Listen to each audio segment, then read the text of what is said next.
Alléluia. Celui qui a déconné le micro. Amen. Bien, nous rendons grâce à Dieu. Nous lui disons grandement merci. Merci parce que tout ce que Dieu fait est bon. Amen. Toi, finalement, tu es la porte de combien de choses? Si moi je suis à la gare aujourd'hui, c'est encore par ce monsieur ici. Donc toi tu manques à beaucoup de gens finalement. Moi je croyais que j'étais le seul à qui tu manquais. Tu es une bénédiction pour beaucoup de gens. Comme tu es le canal par lequel Dieu passe pour faire du bien aux gens, ta destinée, c'est que Dieu te fera aussi beaucoup de bien. Tu n'as pas besoin d'aller à la montagne pour ça. Tu n'as pas besoin de jeûner 40 jours et 40 nuits. Ce que tu fais là, c'est plus que la prière. Amen. Parce que finalement, nous pensons que c'est à force de passer beaucoup de temps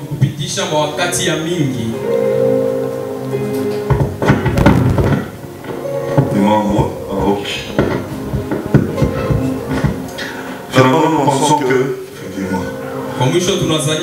c'est à force de passer beaucoup de temps. C'est pas mauvais, il faut beaucoup prier. La Bible dit prier sans cesse. Mais la prière que vous adressez à Dieu doit avoir un soubassement. Et le soubassement de notre prière, c'est la vie que nous menons chaque jour. Notre vie doit déjà être une prière. Alléluia. Amen. Il faut savoir faire du bien à Jésus-Christ. C'est un frère qui me fait aussi beaucoup de bien quand je le vois, quand je l'entends au téléphone, même s'il n'appelle plus. Ça fait longtemps qu'il n'appelle plus. Amen.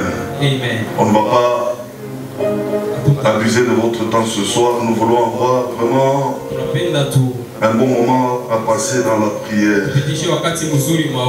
Il nous a été demandé de parler des actions du Saint-Esprit. Nous n'allons pas revenir sur ce que nous avons vu le premier jour. Mais nous allons juste rappeler que la première action que nous avons, dont nous avons parlé le dimanche passé, était que le Saint-Esprit nous confirmait dans notre statut d'enfant de Dieu. Amen. Nous croyons, nous recevons la parole, avec la parole le pouvoir de devenir l'enfant de Dieu. Et lorsque Dieu prend acte et qu'il est d'accord, il nous envoie son esprit pour dire oui, ça, on n'a pas accompli. Et la deuxième, on ne va pas aller dans les détails parce que la deuxième, c'est que le Saint-Esprit nous convainc du péché, de la justice et du jugement. C'est important d'en parler parce que il y a quelqu'un qui m'a dit quelque chose, je crois que le prophète était là quand on a dit ça. Il a dit ceci, Dieu ne se répand pas de ses dons. N'est-ce pas? Et de son appel. Satan, quand il était à côté de Dieu, il a bénéficié de la part de Dieu de beaucoup de choses. N'est-ce pas? C'est pas étonnant que ses serviteurs puissent faire parfois les mêmes choses que les serviteurs de Dieu font. Mais eux, ils le font dans le mal. Pas dans le but de glorifier Dieu. Ainsi, il fallait qu'on puisse traiter de ces points-là pour que lorsqu'on est dans une situation comme celle-là, on puisse avoir des repères pour savoir ce qui est de Dieu et ce qui n'est pas de Dieu. Puisque ces derniers temps, il y a beaucoup d'infiltrés dans le champ de Dieu. Et lorsque le peuple de Dieu n'est pas bien enseigné, ils acclament des magiciens. Ils acclament des sorciers. Ils se confient aux gens que Dieu n'a pas envoyés, que Dieu n'a pas appelés. C'est pour cela que nous avons le devoir de nous rappeler certaines choses pour que ceux qui nous écoutent au moins ne tombent pas dans ce piège-là. Amen. Les détails, je crois qu'on en avait parlé, on n'a pas assez de temps pour y revenir. Nous continuons avec la troisième action que nous avons retenue. Nous devons savoir que c'est un sujet tellement vaste qu'il n'y a personne. D'abord, le Saint-Esprit continue toujours à agir. On n'apprendra jamais assez de ce que le Saint-Esprit fait dans la vie d'un homme. Amen. La troisième action que nous avons retenue, c'est que le Saint-Esprit nous qualifie pour accomplir la mission nous confiée par Dieu. Amen. C'est-à-dire, on peut avoir l'appel de Dieu. On peut sentir l'appel de Dieu. Et même répondre à l'appel de Dieu. Il faut l'intervention du Saint-Esprit pour nous donner la qualification de faire ce à quoi Dieu nous attend. Et pour ça, nous allons lire Exode, chapitre 3, de 1 à 3. Exode 3, de 1 à 3 seulement. Exode chapitre 3, de 1 à 3, nous lisons au nom de Jésus. Amen.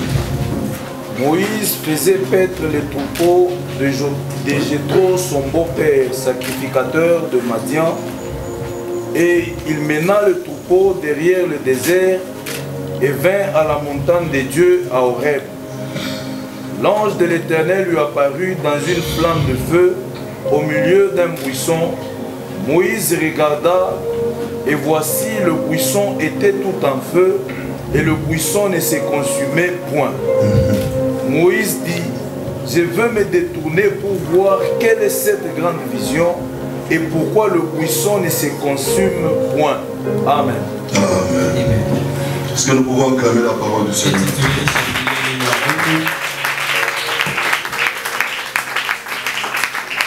Alléluia.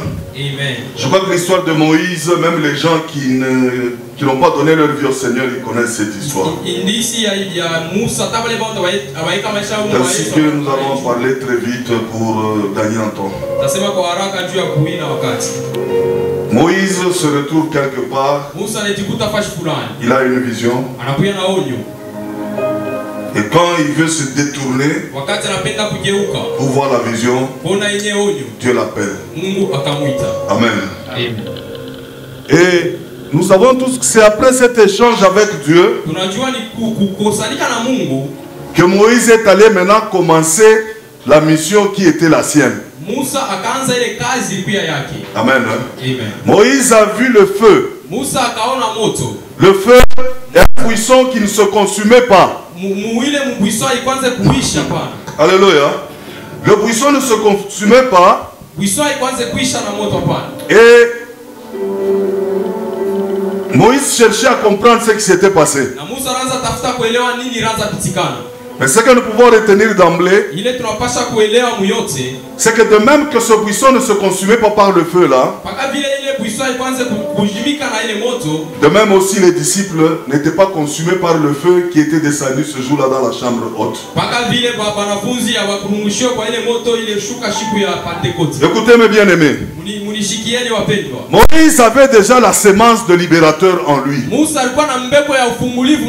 La sémence était là. C'est pour cela que le jour où il est sorti, il a trouvé qu'il y avait un Israélite qui était maltraité. Moïse s'est comporté en défenseur, en libérateur. Amen. Mais la question qu'on se pose est la suivante. Pouvait-il vraiment libérer Israël avec ses muscles? Amen. Il allait tuer et enterrer combien de gens pour arriver à libérer totalement Israël de l'Égypte avant qu'on ne l'arrête lui-même. Et donc là nous comprenons que même lorsque Dieu nous appelle, tant qu'on n'a pas encore reçu le Saint-Esprit, on est incapable, malgré toute notre volonté, de faire ce que Dieu attend de nous. C'est pour cela, pour tout celui qui veut vraiment être au service de Dieu, le baptême du Saint-Esprit est un impératif.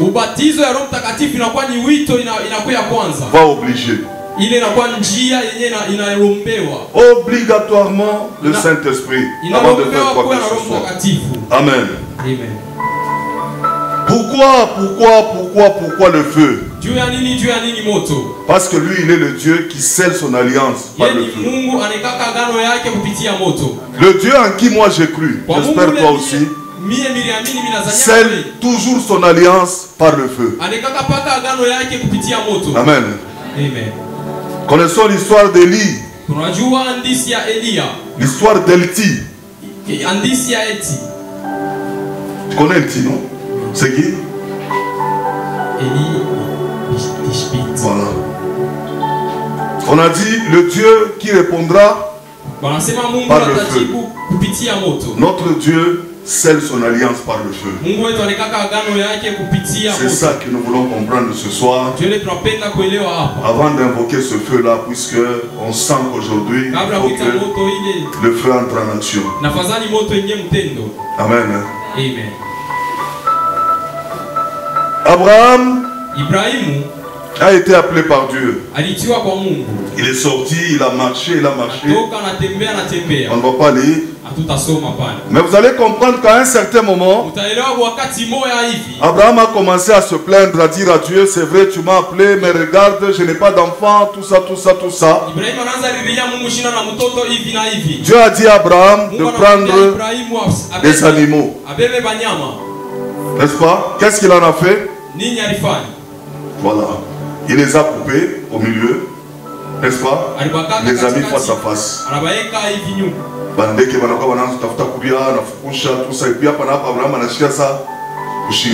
Qu'est-ce qui s'est passé? Bible inasema une fournaise moto inapita mkachi ya ile masacrifice ile Abraham alitengeneza pale, et la Bible conclut en disant c'est ce jour-là que Dieu fit alliance avec Abraham. Amen. Alléluia. Il est le Dieu qui scelle son alliance par le feu. Et donc, jeune homme, tu veux servir Dieu, tu as besoin du feu de Dieu. La connaissance à elle seule ne suffit pas. Il faut le feu de Dieu. Amen. Abraham a scellé son alliance. Et après ce feu-là, Dieu a dit à Abraham, je donne tel contrée. Donc après le feu de Dieu, il y a toujours un message qui vient après. Dieu ne fait pas des signes comme ça pour les faire, et puis c'est tout. Quand il fait un signe, il y a toujours un message. Quand il donne une vision, il y a toujours un message. Parce qu'il ne veut pas que nous puissions interpréter les choses avec notre cerveau. Parce que notre cerveau, en Swahili, on l'appelle comment? Cerveau qui soit nini. Bongo nini. Bongo nini. Aïna Nzambi. Devant Dieu, notre cerveau c'est le péché. Les choses de Dieu, on ne les fait pas avec le cerveau. Les choses de Dieu, on les fait avec le feu de Dieu. Lorsque vous trouvez les gens avec leur intelligence là-bas, on a tout. Mwenyezi Mungu, Mwenyezi Mola, quittez ce lieu-là. Vous n'irez nulle part. Amen. Amen. Dieu n'a pas besoin de notre cerveau. C'est nous qui avons besoin de notre cerveau. On va le comprendre. Alléluia. Amen. Alors quand nous voyons l'histoire de Paul,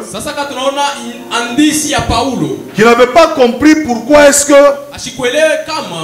il a trouvé un groupe de gens qui se disaient avoir reçu le baptême de Jean, mais qui n'ont pas reçu le Saint-Esprit. Paul n'en revenait pas. Il est impossible pour quelqu'un qui croit en Jésus et qui est baptisé et que celui-là qui continue à croire et qui ne reçoit pas le Saint-Esprit, c'est une histoire qu'il faut revoir. Paul est arrivé, il a dit: avez-vous reçu le Saint-Esprit? Ils disent: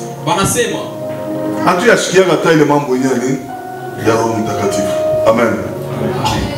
Paul a dit: mulipokea ubatizo gani? Asema hapana, tulipokea ubatizo ya nani? Ya Jean Baptiste. Paul asema hata msimulandie Jean. Amen. Amen. Msimulandie Jean, juu Jean ya alisema mimi nilibatiza mumai. N'est-ce pas? Yes. Kuko mwingine mkubwa kunipita mimi eko na kuya, yatakuwa nini?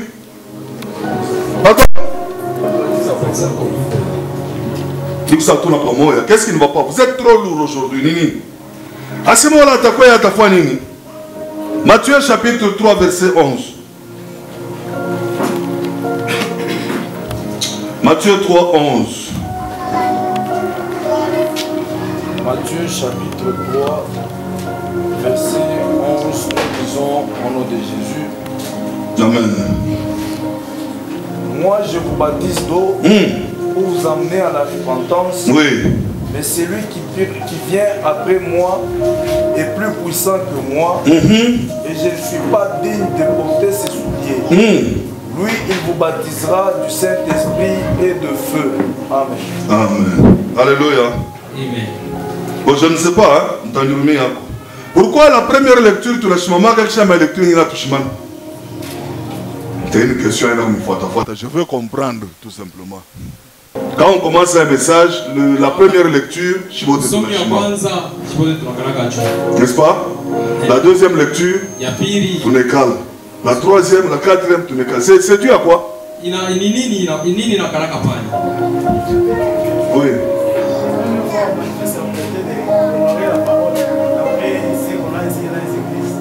D'après ce qu'on a enseigné où?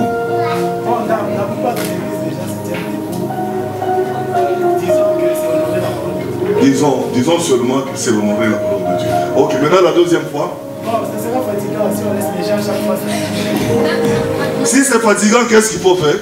Il faut laisser. Honorer la parole de Dieu, c'est la garder et la mettre en pratique. Honorer la parole de Dieu, ce n'est pas se tenir debout quand on est en train de lire. Ça n'a rien à voir. Amen. Honorer la parole de Dieu, c'est la garder dans son cœur et vivre de la parole de Dieu. Puisque tu vois le frère, merci pour la réponse, puisque finalement je voulais savoir. Moi je n'ai jamais compris. C'est ça, n'est-ce pas? C'est honoré. C'est ça qu'on enseigne partout. C'est tiré de quel verset? Amen. Hein? Amen. Non, attention. Est-ce que je condamne? Je ne condamne pas, je cherche à comprendre. Je n'aime pas faire des choses sans comprendre. Alors, la fois passée, bon, là je demande quand même, non? C'est mauvais. C'est pas mauvais de demander. Mais le frère a bien répondu, dit c'est ça qu'on apprend un peu partout. Malheureusement, moi, je ne prends pas tous ceux qui s'enseignent un peu partout. Je prends ceux qu'on enseigne dans la parole de Dieu. Et la parole de Dieu me dit que honorer Dieu, c'est garder sa parole. Jésus dit, si celui qui m'aime, si quelqu'un m'aime, il fait quoi? Il garde ma parole. Et parce qu'il garde ma parole, et moi et mon Père, nous allons faire notre demeure chez lui. Amen. Donc, continuez à vous lever, hein. Si je ne suis pas là, ce n'est pas un problème. De toutes les façons, je termine aujourd'hui, n'est-ce pas, prophète? Donc le dimanche prochain, vous pouvez vous tenir debout à la première lecture. Et lorsque vous m'inviterez, si ça va encore arriver, à la première lecture, restez toujours assis, je ne vais pas vous condamner. Il n'y a pas de problème. Amen. Hein? Amen. Jean-Baptiste a dit quelque chose de très important. C'est là que Paul était surpris. Il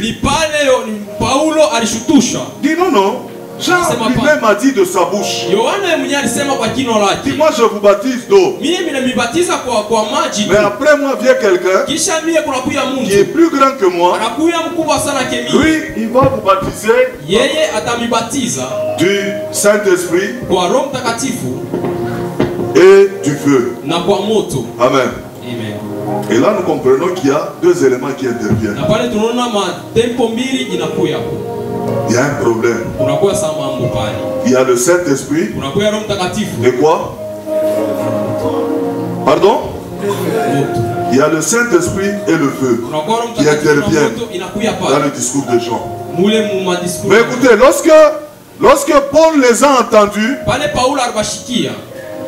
après avoir échangé avec eux, qu'est-ce qu'il a fait? Pardon? Non. Non, pas encore. Qu'est-ce qu'il a fait? Il est retourné les bâtiments. Ah, très important. Paul en Ashanga. Moi, je suis baptisé à Jean. Ça n'a pas de sens. Vous savez, maintenant peut-être pas, mais dans le temps, il y a certaines églises qui se disaient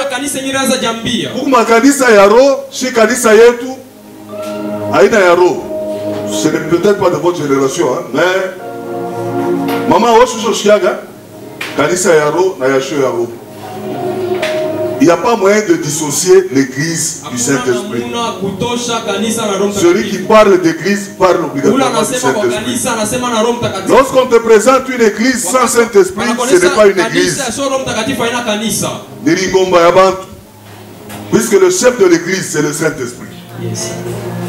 Celui qui doit diriger l'église, ce n'est pas un homme, c'est le Saint-Esprit qui se sert de cet homme et d'autres personnes aussi dans l'assemblée pour faire la volonté de Dieu. Amen.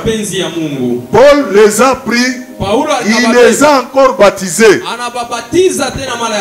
Alors, soi-disant qu'ils étaient déjà baptisés du baptême de Jean-Baptiste. Je m'arrête un peu.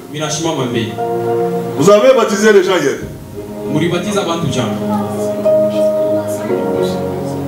Pourquoi? Pardon?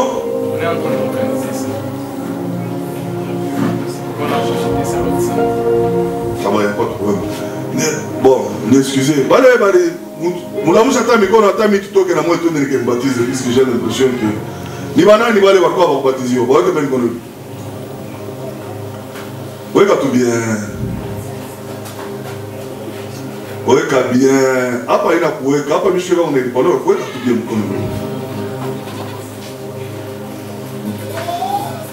Même si je ne travaille pas le dimanche prochain, je viendrai encore pour vérifier comment on va baptiser. Comment on va baptiser, pas quand le dimanche, où on a fondé chez nous, on a tout canal. On a tout aftar dans tout. On a un membre au baptise, il a fait oh, il a fait un mafundisho, il va poser l'examen, il y a bon. Il y a bon. Amen. Mambo au baptise, ni mambo ya demande ya muntu. L'unique éthiopien ne comprenait rien de la parole de Dieu. Rien. Le même jour qu'il y a eu quelqu'un à côté de lui, le même jour, pour lui expliquer, qu'est-ce qui t'empêche de me baptiser? C'était le même jour là. Le premier jour, on lui a expliqué les choses de Dieu. Sa préoccupation, il va me baptiser. Alors c'est anormal de trouver des gens qui ont trois protocoles, c'est un symbole seulement. Il faut faire attention avec les choses de Dieu. Dieu ne fait rien par hasard. Papa, on baptise Bantu. Attends, on a un projet en Doha, à Inambaye. Mais hier soir, je suis pas c'est n'a pas je laisse kuonesha na mamari, unaujana mwanamke manganjo, mnapeleka na kusal, unaenda na kukasumbalesa, unauza manyama na manani biote, pale beko nepika wosa kulala kama ni wapi, madame kwa ni kubapare, bushiku hivi.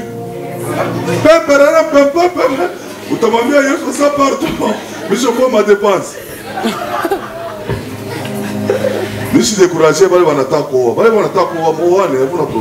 ne vous décourage pas, mais nous devons vivre comme si Jésus rentrait aujourd'hui. Et donc, quand on a manifesté, besoin qu'on baptise, on baptise Léo. Amen. Amen.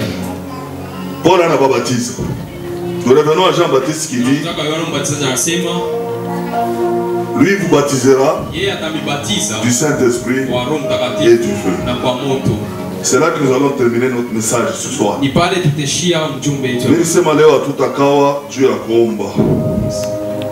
Amen. Amen.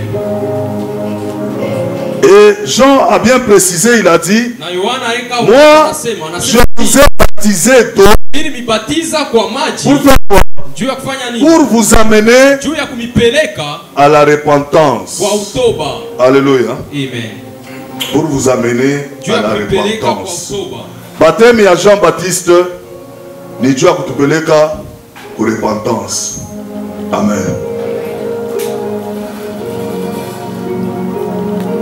Vous savez, le jour que Pierre est allé chez Corneille, n'est-ce pas? Corneille faisait beaucoup de monde. Corneille priait beaucoup. Dieu a compris le souci. Il est quoi à Corneille? Mais il a senti qu'il manquait à Corneille quelque chose. Il lui a dit, fais venir Pierre. Quand Pierre est arrivé, n'est-ce pas? Corneille a réuni Munyumba Yaki Barafiki, Banduku, tout ça. Et quand Pierre leur parlait de la part de Dieu, qu'est-ce qui est arrivé? Pardon? Qu'est-ce qui est arrivé?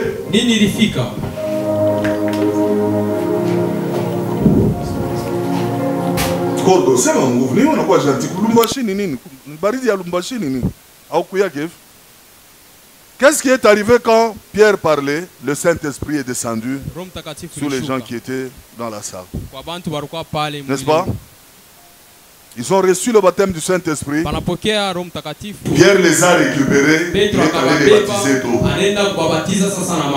Mais lorsque Pierre est retourné, on a commencé à l'interpeller. Toi, tu es allé chez les païens. Quoi? Non. Pierre a dit, papa, Mutuluja Nembele. Niye barikuwa kunita. Mungu ananiambia sema weni. Mimi nafika kule, mimi naanza kuexplique mambo ya Mungu. Mungu anafungula mbingu. Anabashushia roho mpaka vile sisi tulipataka. Mungu ndio mwenye roho, ndio mwenye kanisa. Est-ce que ça c'est bon mnatafuta? Niye, n'est-ce pas? Yes. Ni ime batemi ya mai, bale bantu balipokea zawadi ile moya pamoja nasi. Ndio Biblia inasema walijikalme. N'est-ce pas? Il n'avait plus d'arguments. Papa Mungu anayokokotana, si tu as des arguments, donne seulement des arguments. On n'a pas payé l'argument. Il va se calmer. Après que tu calmes, ça on peut quand même lire. Acte des apôtres, chapitre 11, 17, 18. Actes 11, 17, 18.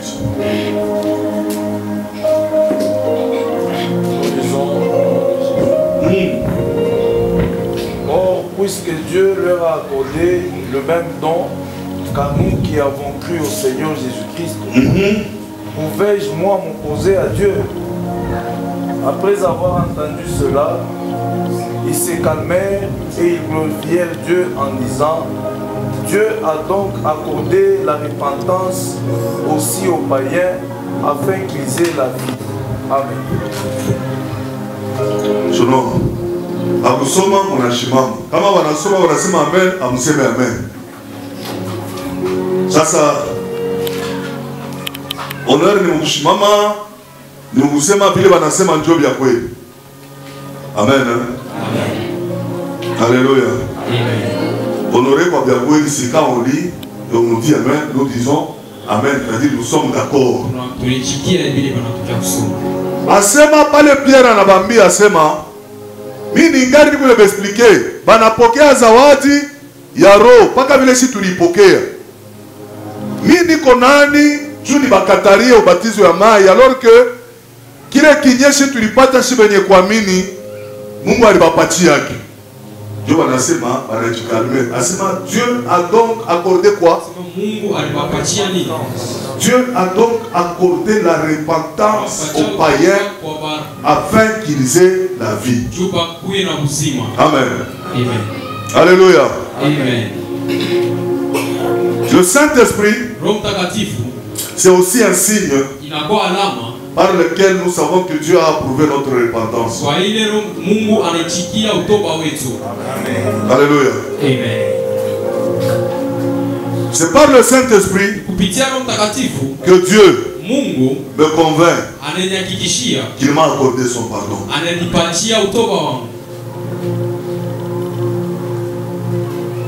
C'est ça qu'il a dit, non? Dieu a donc accordé la repentance aux païens afin qu'ils aient la vie. Quand on s'arrête là, nous comprenons une chose.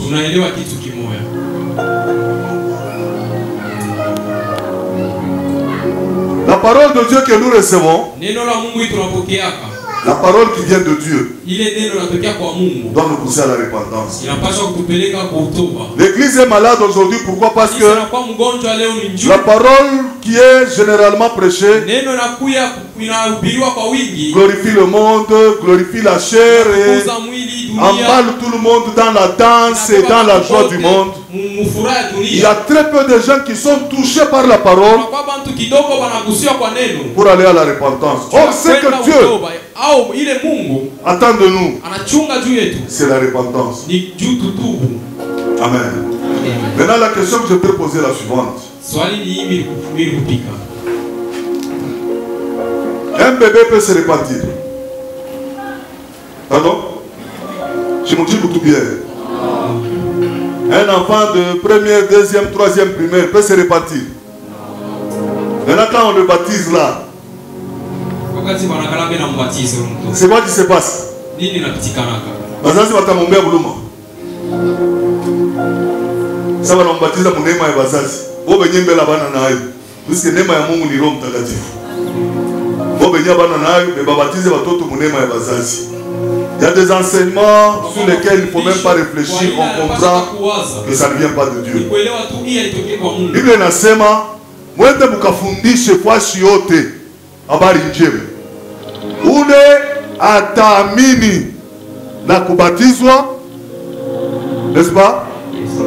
Toi anaokolewa. Vous pensez vraiment qu'un enfant de 3e primaire allez kuamini? Anaamini nini? Il faut arrêter avec ce cinéma.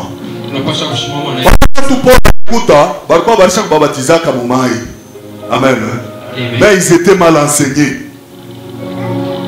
Donc, c'est pour dire que ma baptême ya kuingia wote mumai, ce n'est pas encore un problème. Ce qui est important, c'est le message que tu as accepté pour que wende ku baptême.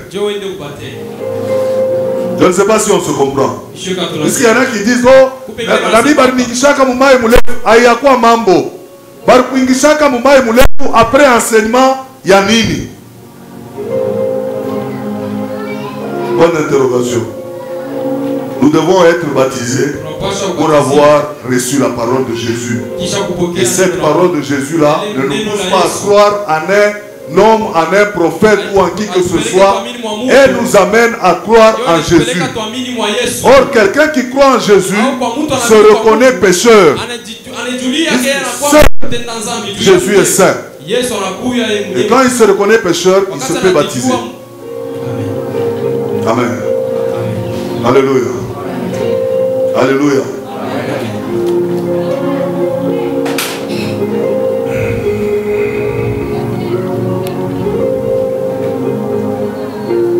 Jean-Baptiste dit, il est plus grand que moi. Lui, il vous baptise du Saint-Esprit et du feu. Amen. Le Saint-Esprit et le feu. C'est deux éléments, non? N'est-ce pas? Pour comprendre ce message, nous allons dans Proverbes. Ce langage paraît un peu compliqué, mais il n'est pas aussi compliqué que ça. Qu'on nous lise Proverbes chapitre 20, verset 27. Mezali makumi mawili. Nous sommes à makumi mawili na saba. C'est ça? J'étais aussi interprète. Hein?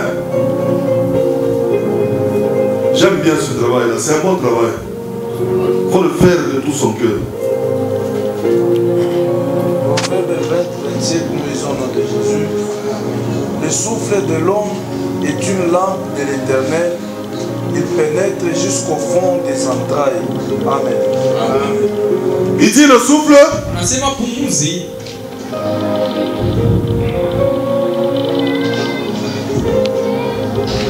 Amen. Amen. La Bible dit ceci. Le souffle de l'homme est une lampe de l'Éternel. Il pénètre jusqu'au fond des entrailles.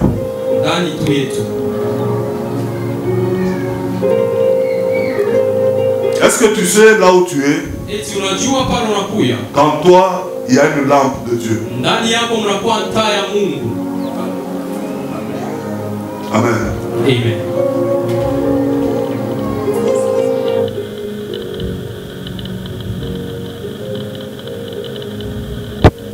Et tu peux attendre, puisque bientôt là nous allons prier, ça serait important, mais laisse un peu pour qu'on puisse bien civiliser. Est-ce que tu sais qu'en toi, il y a une lampe de l'Éternel? Amen. La Bible nous dit, le souffle de l'homme est une lampe de l'Éternel. Et il pénètre jusqu'au fond des entrailles. Vous savez, une lampe,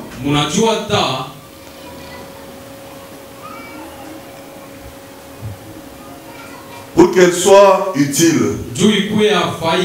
elle doit être allumée par son propriétaire. Amen. Une lampe, lorsque toi le propriétaire de la lampe tu l'allumes, tu sais pour quelle raison tu l'allumes. Deux, tu sais à quel endroit tu vas la placer. Parce que tu voudrais atteindre un objectif en te servant de la lumière de cette lampe. On retient bien ces choses-là. Et donc, dans chacun de nous, il y a une lampe de l'Éternel. Amen. Et la volonté de Dieu, c'est que sa lampe qui est en toi, lui-même puisse l'allumer. Parce que si lui allume cette lampe, Kama yeye anawakisha ile taa ndani yako, tu seras utile à son œuvre. utakuwa wa faida kwa kazi lake. Est-ce qu'on se comprend? Eti tunaelewa. Lorsque dans ta maison tu allumes une lampe, Wakati mnyumba yako unawakisha taa, n'est-ce pas? Là, il y a tu n'as pas comme lampe. Hein? Quand tu allumes une lampe dans ta maison, tu sais pour quelle raison et où tu vas avec. Mais lorsque tu laisses, wakati kama unaacha, non, tu ne vas pas laisser. Lorsqu'un voleur entre chez toi, wakati mwizi akaingia mnyumba yako, et qu'il y a l'obscurité, unakuya ngiza, il arrive à trouver ta lampe et que lui l'allume. anafikia kuhakisha ile taa yako anaiwakisha yeye mwenyewe. C'est pour te faire du bien. Ni njoo kufanisha vizuri. Pardon? Lorsque tu laisses un voleur, lorsque tu laisses l'ennemi allumer cette lampe qui est en toi, Wakati unaacha adui awakishe ile taa inakuwa ndani yako, c'est pour bien voir ce qu'il y a de précieux en toi ni njoo aone vizuri binakuwa vya faida ndani yako et te le prendre. na kubebe hivyo. Alléluia. Amen. Et là, Na ce qu'il y a de précieux en nous, c'est la vie. C'est là qu'il est écrit que lui, il vient pour faire quoi?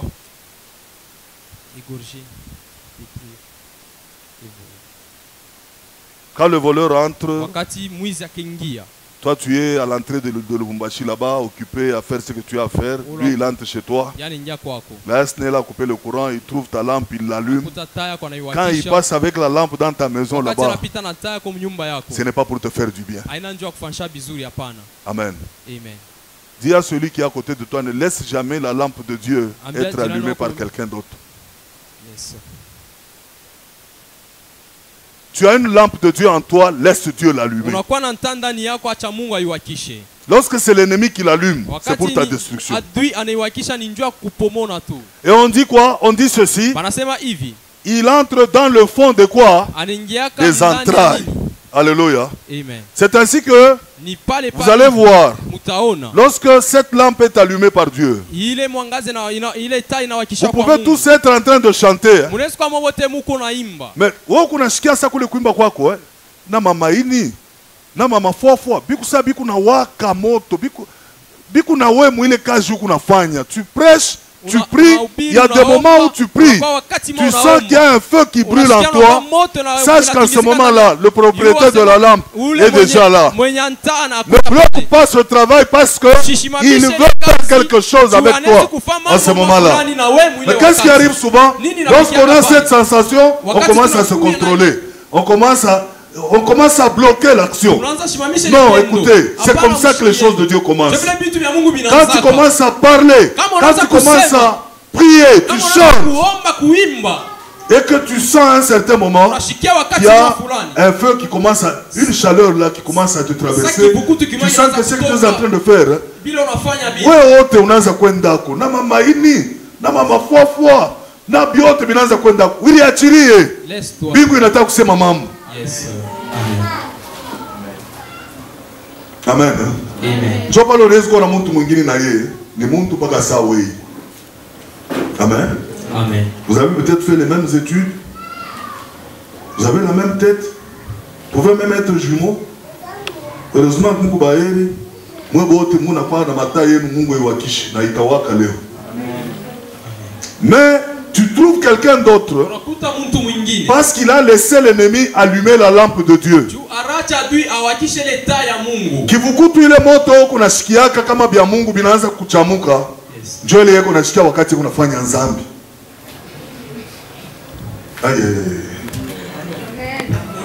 Amu yaonaka hata mu quartier.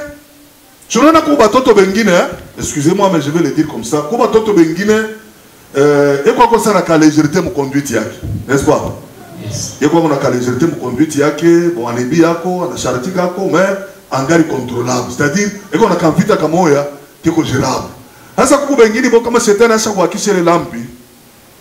Asifuchame hata kufuchama na haya yenye mulicho nafanya nini? Inamwisha.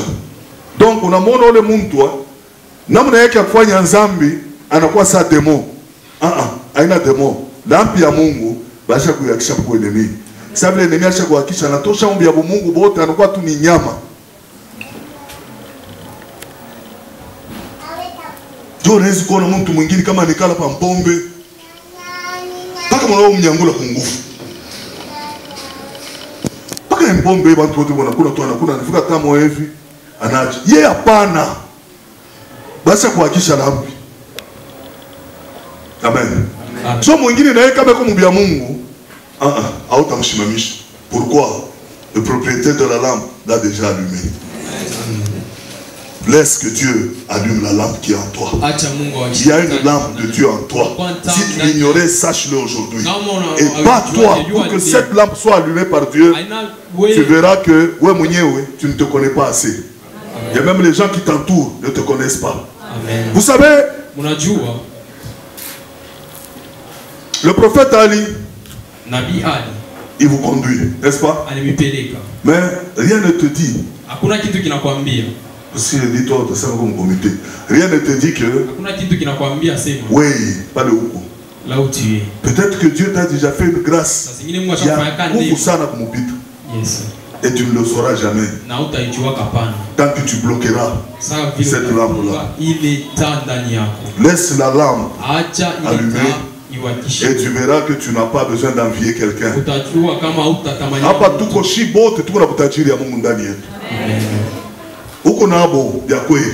Même si ungali kunaishi muzambi, uko na kutajiri ya Mungu. Mungu ndani ya mtu ni tangu kuzarikwa. Tunazarikwa mpaka sa vile riai ya kuku nekalaka, je le dis toujours. Mule muriai mule, muku deja bunkuku. Inafaa baipeleke ku chaleur ya kuku pour que mule bunkuku buji développer atotoke. Kama unabebele riai unalipeleka kubaridi litaoza, haita servir kukintu. Joba le bantu beko naacha malampi ya Mungu ndani yake, shetani anaiwakisha. John ona katoto karamuke kama kuna kuangalia macho akana atana wengi wanaanza kushikia hii. Wao kwa babaki. Bonjour. Bonjour. Hakuna hata bonjour papa. Bon, kama kana unamkia pale keko unaongelea ukachokoza. Kama unauliza miaka keko katoto kuliko hata mtoto wako wa mwisho. Sasa basi kuhakisha lampi pale hakuna namna akashikie tena mtu. Hata mzazi anashimama kama kashiki yake mzazi yake kata kushikia wewe wabule. Amen. Amen. Tu as une lampe de Dieu en toi. Amen. Amen. Ne laisse pas Satan allumer cette lampe. Parce que comme Satan anawakisha les lampes, c'est pour te déshonorer. Déjà kusuma kwanza kufanya vitu vya kukuisha heshima. Mais lorsque Dieu allume cette lampe, ton vile atakutukuza. Puisque lorsque cette lampe s'allume, le nom de Dieu est glorifié. Beaucoup de gens n'arrivent pas à exploiter tout le potentiel que Dieu a placé en eux parce qu'ils n'ont jamais expérimenté cet allumage de la lampe. Tu pries bien, tu prêches bien. Mais tant que cette lampe n'a pas encore été allumée, tu ne te connais pas assez. Alléluia. J'espère qu'on se comprend. Et celui qui comprend ça, comprend automatiquement. Pasteur Makelele, hein? Celui qui comprend ça, comprend facilement ce qui s'est passé dans la chambre haute. Qu'est-ce qui s'est passé dans la chambre haute? Dans la chambre haute, Dieu a réuni 120 lampes. N'est-ce pas? Il y avait combien de personnes dans la chambre haute? 120. C'est ça que la Bible dit. Dieu a réuni 120 lampes dans la chambre haute. C'est ce jour-là que Dieu a décidé d'allumer ces lampes. Vous allez voir que dans le temps, les gens qui ont vu l'alliance de Dieu par le feu, le feu n'était jamais descendu sur eux. Alléluia. Moïse a vu le feu dans le buisson. Élie et les prophètes de Baal ont vu le feu sur les sacrifices. Abraham a vu le feu traverser son offrande. Mais c'est ce jour-là que Dieu a décidé maintenant d'allumer la lampe qui était dans l'homme. Parce qu'il y avait une autre mission. Alléluia. On prend 120 lampes, on les amène dans la chambre haute. En fait, pourquoi la chambre haute? Parce qu'il fallait marquer une séparation entre Bamungu et Basho Bamungu. Dieu nous appelle à une vie de séparation.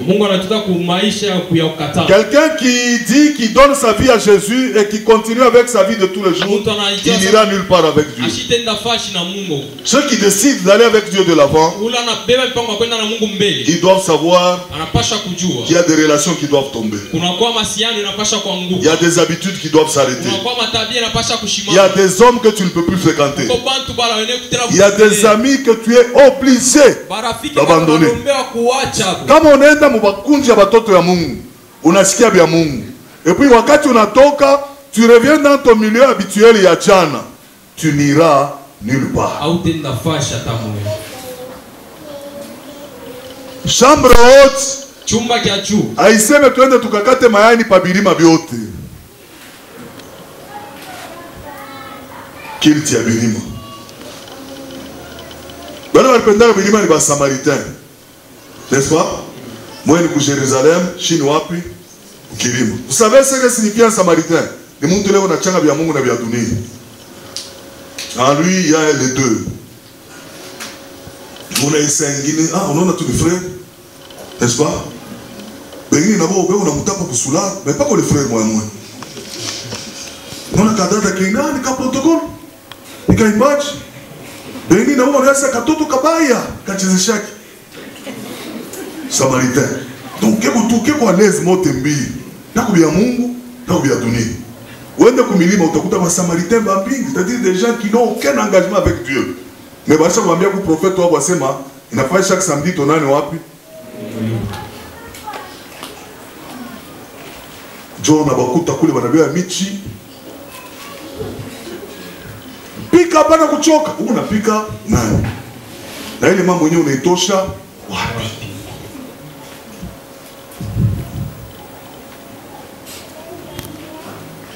Amen. La chambre haute signifie tout simplement une séparation. Puisque ce jour-là, Mungu alipasha kushusha Roho Mtakatifu sur les Babaki.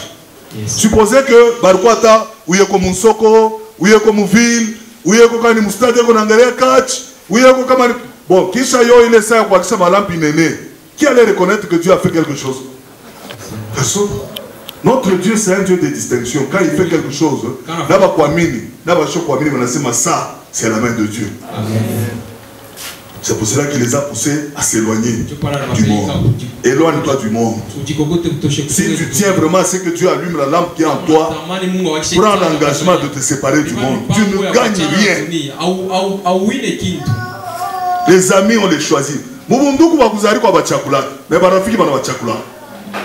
N'est-ce pas? Lorsque tu sens qu'il y a une amitié qui t'envahit, une relation qui prend le dessus sur toi, tu n'es pas à l'aise. Tu te gênes de parler de Dieu parce que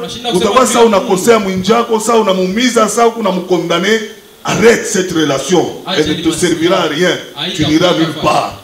Parce que la Bible dit les mauvaises compagnies corrompent les bonnes mœurs. Mon gars, déjà, on vous apprend à servir Dieu. Qu'est-ce que je suis toi, musulman, moi, je suis en train de tu as quoi na brado? Ah non, mais on va tout le monde le kupitia imani yangu njoo mitamugeuza wewe kuna imani ya kugeuza musulman. Wewe mwenyewe yako ya kugeuka wewe mwenyewe yaenea ukapata kwa ya kugeuza musulman. Tandis même dans les relations de mariage, on doit savoir à qui on doit s'unir. Nous, on s'était mariés païens, ce n'est pas un problème. Mais quand on est venu au Seigneur, on a recommandé notre mariage au Seigneur. Donc, tu dois te marier aujourd'hui si tu es enfant de Dieu. Obligatoirement. Cherchez, puisque là, mais quand on va Christ, la parole de Dieu saura vous aider à savoir comment vous comporter.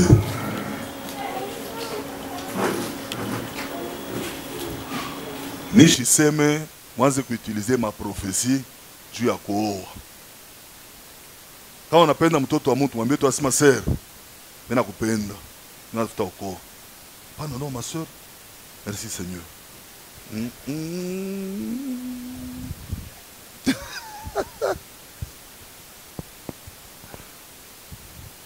Oh alléluia. Umwambie mambo, acha mbele mambo ya maprofesi, wewe umwambie mambo ile unamtafutia. Puisque pakoa mwanamke inafaa umupende. N'est-ce pas? Umwambie tu sana no. Antuka mimi nakupenda, pa kupenda kwa mabujanja mimi natala wangu nikuko. Kama ni kuichika anafanya nini? Anichika. Kama ni ukatala anafanya nini? Pana kutangulisha profesi tu mwambie sema abakatalaki mapenzi ya Mungu puisque mimi nilala pale mimi nalota mule mkwa kulala, mimi naona malata inafunguka, mimi naona na mbingu inafunguka, mimi naanza kuangalia sasa nini Mungu ananishusha, mimi naofika hivi ni wewe. Unashuka mshamba wangu. Papa. Mungu akushushie mwanamke waweko wa muvizio. Unaona bantu wako nabizia mambo ya mazawadi. Dada mlioanaka je na ule bwana? Barisha kuoana ikala kimya. Kama unataka kubasaidia ubaombe Mungu afanye nini? Abapatie salama mundo. Juu hapa mimi naanza kuomba. Oh Bwana usifiwe. Hapa mimi naanza kuomba. Swali inageuka na pasi kama wakati nilikuwa nikiomba Mungu anasema nikuulize vile mlioanaka sababu inaonekana kuwa ndoa yako sio mapenzi ya Mungu. Tuko na watoto 4. Haina mapenzi mnafuta nyende na bwana. Il y a des gens qui ont provoqué des divorces comme ça. Sous couvert de la prophétie.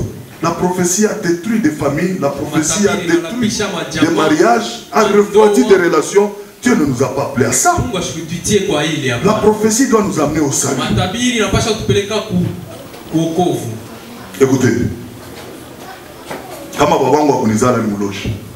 Mimi sisema babangu ni mloji, nasema kama babangu ni mloji. Kama unaniambia sasa ni mloji, unamtosha. Au kama mimi na yu, asema no, tembea na akili na babako ana bien. Ukitembea na akili ndio kufuata. Hiyo Biblia ndio inaniambia sema heshimia baba na mama yako ndio utaishi maisha mrefu. Badiri kutembea na akili ni kama baba analukula, ni fois ça semblant juu kama anakufa ndio mitapita mpepo.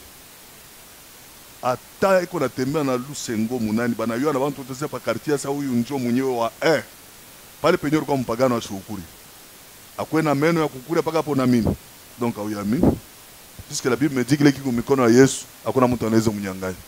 Mon père est sorcier, il a besoin d'argent, je lui donne. Il a besoin de soins, je l'amène à l'hôpital. Il n'a pas de vêtements, je lui achète. Bible inasema kama mtu kuna kuwazia bintu bibaya wewe unamfanyisha vizuri njoo unamkongea moto mkichwa. Amen. Amen. Donc hii mambo ya envoyer feu haitoke kwa Mungu. Feu ya Mungu ashakuitengenezaka yeye mwenyewe. Quelqu'un te déteste, quelqu'un souhaite que le malheur t'arrive, quelqu'un ne veut plus de toi, fais-lui du bien. Bible inasema ni wakati leo unamfanyisha vizuri njoo kuna makala ya moto mkichwa yake. Donc Mungu ashakutengenezaka formule ya feu zamani. Hatuna na besoin ya kuenvoyer, utaenvoyer wapi? Kila mtu angalie direction ya unaanza kuangalia direction ya kwenu. Unaanza kufia ile moto unatuma ichome babako. Vraiment tungali paka mambo ya Mungu. Mimi siseme baba babo baloja bana kubeko wako. Na mfamille yenu na mwetu beko wako. Mais lorsque nous nous donnons à Christ, le sorcier n'a plus de pouvoir sur nous. Amen. Et tout bantu abamini, tout enda makanisa vya maformalité. Tu pale wana watu bamba kwa mashingo tu. Kama tu unaamini vya kweli na unashikia mambo utanataka kuishia, ule atakupima. Atayua sa Mungu anikalaka. Amen. Barapeleka malam 120 de chambre haute. Mkoro. Pour allumer une lampe, quels sont les éléments extérieurs qu'il faut apporter?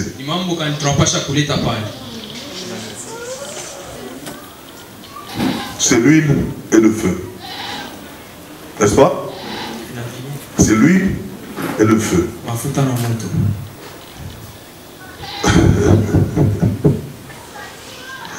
Alléluia. C'est l'huile et le feu qu'il nous faut pour allumer une lampe. N'est-ce pas mon ami? C'est clair. L'huile qui est le symbole de quoi? Du Saint-Esprit. L'onction. C'est ça que nous disons, non?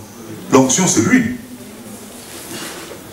Jean-Baptiste a dit, il vous baptisera du Saint-Esprit et du feu.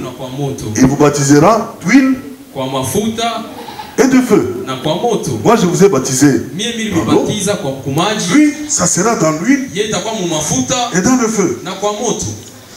On se comprend. Tunaelewana. Les lampes sont prêtes, mais comme chambre haute. Commence à chuter. Parlez comme chambre haute. Bananza komba. Bananza komba. Bananza komba. Banaomba. Rien ne se passe. Kuku maombi ingine, kama unaomba sana, unaona kuna kitu kinafanyika, acha hayo mbele, muulize Mungu. Kuku mambo hapa na hapa, wanaona paka Pierre anashimama. Pardon? Pierre anashimama. Pierre asema mimi nakumbuka. Unakumbuka nini? Asema tulikuwa kama watu ngapi? 12. Tulikuwa ka 12. Moya alishakwenda kule kwa shamba kutengenezea. Alléluia. Ce n'était pas un hasard. Comme il va chakula 12, c'était l'image des 12 tribus d'Israël. Et ils étaient 11. Pourquoi 120? Mais 11 apôtres. Il n'était pas 12. Or, les fondements de la Nouvelle Jérusalem, c'est 12 pierres. Les tribus d'Israël, ce n'est pas 11, c'est 12. Et les apôtres, ils étaient 12. Pierre a dit, comprendre. Il y a un problème. Nini a ça tout 11. Mutafute ko katikati ya babantu. Ceux qui ont marché avec le Seigneur. Tangu baptizo ya Jean-Baptiste. Jusqu'à ce que Yesu soit enlevé. Mutafute ko moya wa kufanya nini? Kwa kubeba place ya Juda. Banabeba bade baribana nana nani? Matthias dans la présenter. Seigneur, on a tiré au sort, on en a pris un, Banawik. Pas le banéné à 12. Kolbita tena ça.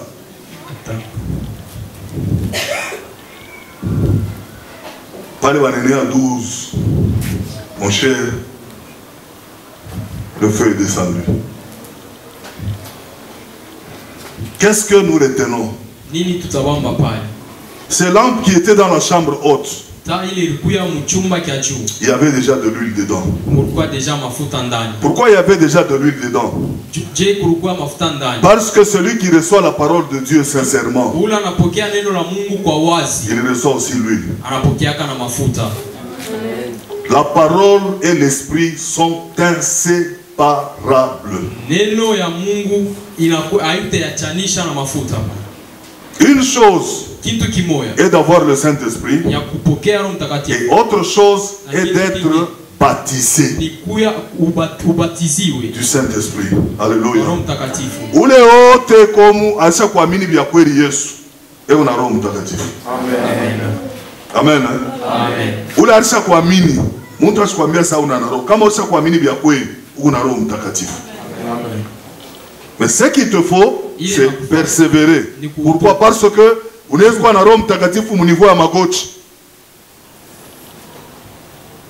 Hii poa ya mwili yote iko na écraser roho, c'est-à-dire l'esprit ne se manifestera jamais. Or, le Saint-Esprit augmente avec la connaissance.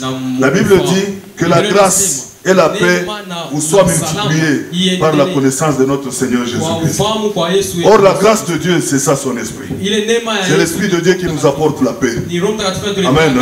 Donc, ils étaient dans une situation où il leur manquait quelque chose. Alléluia. Écoutez, hakuna muntu la tayuaka mambo ya Mungu yote anako en dehors de Jésus.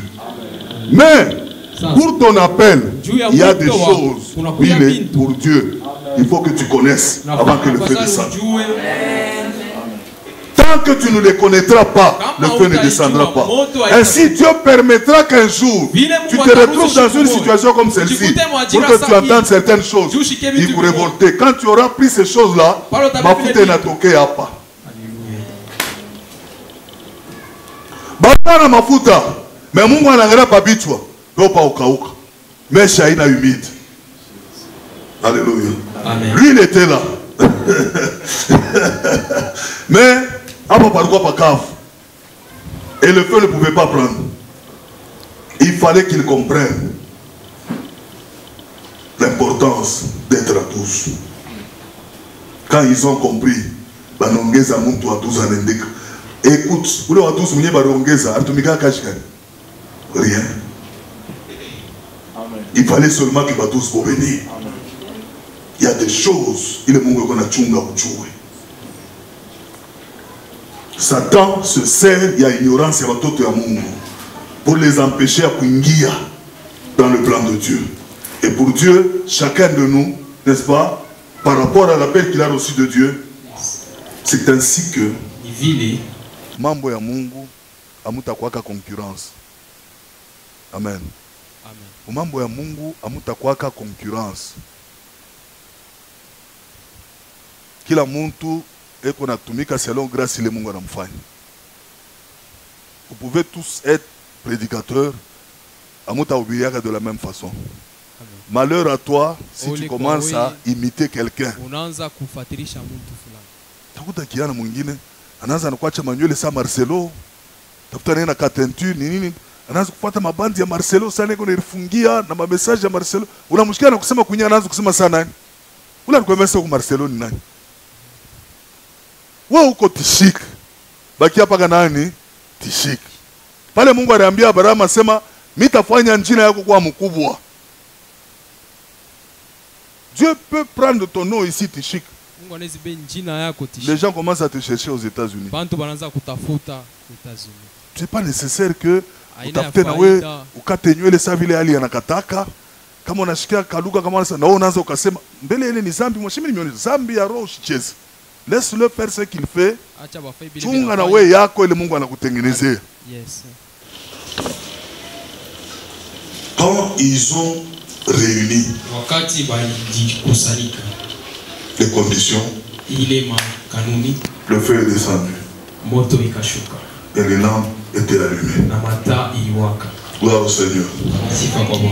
Pourquoi cette lampe tarde à s'allumer? Pourquoi est-ce que tu ne sens pas que les choses de Dieu te raffolent, les choses de Dieu t'emballent?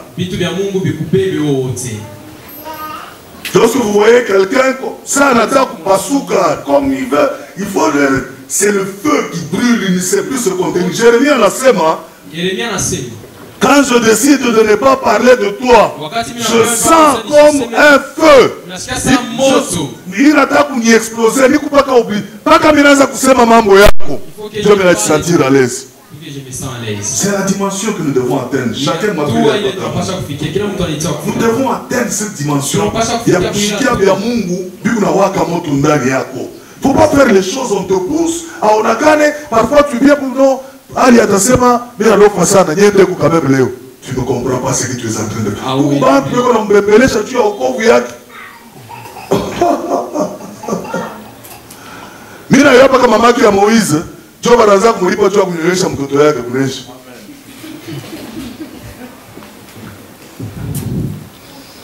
Bébé nyamaza. Ule bébé nyamaza mtoto yake. Kama anaisha kunyonyesha wanafanya nini? Ça il n'y a que Dieu pour faire ça. Amen. Amen. Amen. Il y a des choses que tu devais entendre. J'espère que tu les as entendues aujourd'hui. Comme tu les as entendues, sois sûr que va foutre na yala. Et il va se passer quelque chose. Amen. Alléluia. Aujourd'hui, dis à Dieu, allume ta lampe. Allume-la. Et quand il sera allumé, tu ne sauras plus te contrôler. Les gens qui t'ont connu hier ne te reconnaîtront plus. Et ma réserve, tout ça, la lampe de Dieu n'est pas allumée.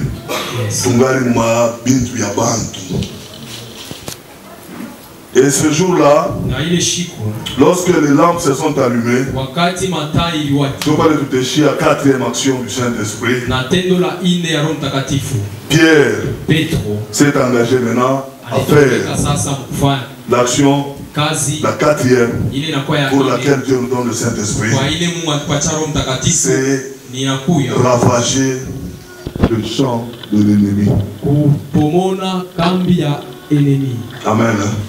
Ce jour-là, les lampes se sont allumées. Pierre qui avait tremblé devant une servante, alitetemeka kwa ule binti kazi, s'est mis debout anasimama, et il a arraché 3000 âmes anakokota manafsi ile du camp de l'ennemi. mwile kambi ya Donc la quatrième action, ile tendo la ine, l'Esprit de Dieu ile roho ya Mungu nous donne l'équipement nécessaire pour ravager le camp de l'ennemi. ipatiaka mabitu bya faida juu ya kupomona kambi ya adui.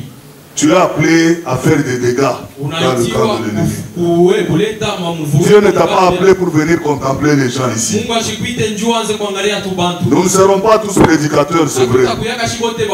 Nous ne serons pas tous chantres, c'est vrai. Nous ne serons pas tous prophètes, c'est vrai.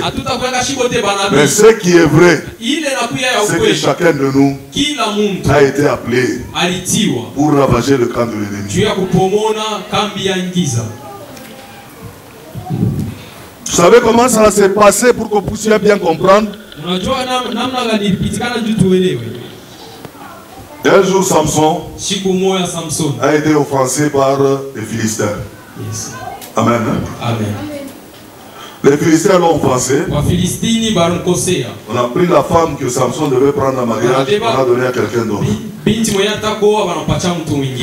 N'est-ce pas, prophète? Samson a dit, bon, ça c'est moi qui m'en ai conseillé. Ça c'est vous qui m'offensez. Vous savez ce que Samson avait fait? Il a pris 300 renards. Amen. Amen. Il a pris 300 renards. Anawafunga 2 par 2 kumikila. N'est-ce pas? Yes. Anawafunga 2 par 2 kumikila. Katikati ya mukila ya wela naweka punini moto. Ile moto pale lebengia barinard mzambalala moto biko nabia moto bera zambalala mashamba ya ba Philistin yote inafanya nini?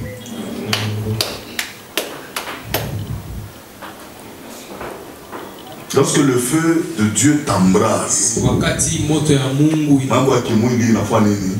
Inatoka. C'est là que tu deviens un danger dans le camp de l'ennemi. Pourquoi est-ce qu'elle va fungia kumukila? Pour quelle raison? Je vous ai dit au début que notre cerveau Dieu a besoin de notre cœur, pas de notre tête. Puisque Dieu veut se servir de nous comme Samson s'est servi de ses renards. Lorsqu'on commence à mélanger les choses de Dieu et le raisonnement du monde, on biaise tout. Kanisaka, je vais vous dire sincèrement, Kanisaka, quand on français et anglais, puissance ya Mungu inaanza kuwa maravage. Mamiracle inaanza kufanyika kitu kinawakia kuna kushughuliwa. Tangu français ilijaa mkanisa. Tangu oh my God, my Lord ilijaa mkanisa. Mtu kumulikazi unaanza my God. Unataka kuimpressioner nani? Bien kweli rekomesa Mungu anashika pa anglais. Oma mungigasa? Oma mungisanga? Mungu ni wa malugha yote. Ne pense pas que vous voulez qu'on ait anglais, anakuwa na excellence ou bien anakuwa na taux ya nguvu sana kupita le mwana Kiswahili. On te donne l'occasion de prêcher. Unaona français ni langue moins caprice sana. Pardon. Abaseme ba prédicateur va bien, il ne faut pas prêcher en français. Si tu n'en as pas des aptitudes, prêche en Swahili. Tu peux quoi? On va donner un interprète. N'est-ce pas? Oh. Vous savez, mes bien-aimés, on a waza mbele mkiswahili. Wachata, ugeuze tu weki mfrancais, pantu na wewe unakuchunga, washikili unasema. Ah! Il y a pas une compétition. Bande tu pas ma point, c'est mon unasema français bien. Ma point ni kama tu kuna ravager quand il y a ennemi. Si le travail que nous faisons amène les gens au salut. Kama kazi tu kunafanya inapeleka bantu ku changement, bantu mana abandonner ma vie ya zamani. Pantu wana changé. Là, nous sommes honorés par Dieu. Mungu asta tukotaka tu kunasema français bien. Veut dire. Pale qu'on a fait, veut dire. Et qu'on a wazi déjà mon Kiswahili. Déjà, qu'on est dans la. Déjà, quand tu n'es pas à l'aise quand tu parles, même le message que tu as, parle dans la langue que tu maîtrises. Amen. Amen. Et c'est ainsi que mashamba ya Baphilistins, yote, la Bible dit, il est arabique. Nous voulons aujourd'hui détruire le camp de l'ennemi.